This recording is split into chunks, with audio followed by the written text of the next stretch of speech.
जय भीम नमो बुद्धाय. मी आपला धम्ममित्र संजय ठोकळे फ्रॉम विश्रांतवाडी. आज मी हिंदू कोड बिलाबद्दल सांगणार आहे. संसदेमध्ये डॉक्टर बाबासाहेब आंबेडकरांनी हिंदू कोड बिल सादर केलं. सादर केल्यानंतर डॉक्टर राजेंद्र प्रसाद यांनी विचारलं की हे काय आहे. त्याला ते म्हणले हे बिल आहे, हिंदू कोड बिल. म्हणजे काय म्हटल्यानंतर बाबासाहेबांनी म्हणले की हे वडिलांच्या संपत्तीमध्ये मुलीचा अधिकार असलाच पाहिजे. विधवा स्त्रियांना पुन्हा लग्न करण्याचा अधिकार असलाच पाहिजे. महिलांना, मुलींना IAS अधिकारी किंवा अधिकाऱ्याच्या नोकऱ्या असल्याच पाहिजे. असे अनेक अधिकार त्या हिंदू कोड बिलामध्ये आहेत. आणि हे सगळं झाल्यानंतर राजेंद्र प्रसाद हे चिडले. त्यांच्यासोबत पटेलही होते. चिडल्यानंतर ते बिल नाकारल्यानंतर नेहरूंनी म्हणले बाबासाहेब काळजी नका करू, मी तुमच्या सोबत आहे.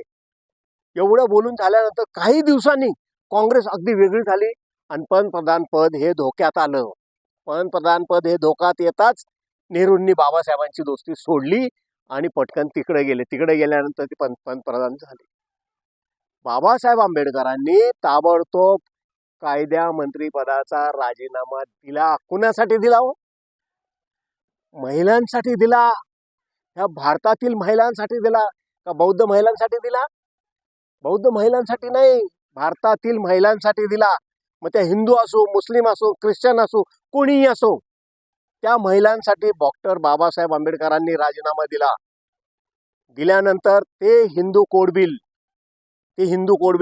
चार तुकडे झाले त्याचे. आणि एक तुकडा पास केल्यानंतर भारताच्या पहिल्या पंतप्रधान श्रीमती इंदिरा गांधी झाल्या. त्यावेळेस हिंदू कोड बिलाचा विजय झाला. विजय झाल्यानंतर इंदिरा गांधी ह्या परदेशात गेल्या. परदेशावरून परत आल्यानंतर त्यांनी संसदेमध्ये पहिला डॉक्टर बाबासाहेब आंबेडकरांचं तैलचित्र लावल्यानंतर बाबासाहेबांचा तर विजय झाला, हिंदू कोड बिलाचा विजय झाला. परंतु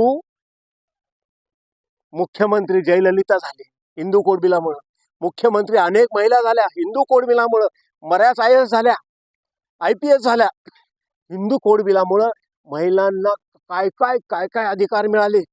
आत्ताच्या महिला विचार करतात का ते? आत्ताच्या महिलांनी हिंदू कोड बिल वाचून घेतलं पाहिजे. आत्ताच्या महिलांनी जे जनजागृती बाबासाहेब वाचले पाहिजे, हिंदू कोड बिल वाचलं पाहिजे, त्यांचे अधिकार वाचले पाहिजेत. एवढंच बोलतो, थांबतो. जय भीम नमो बुद्धाय.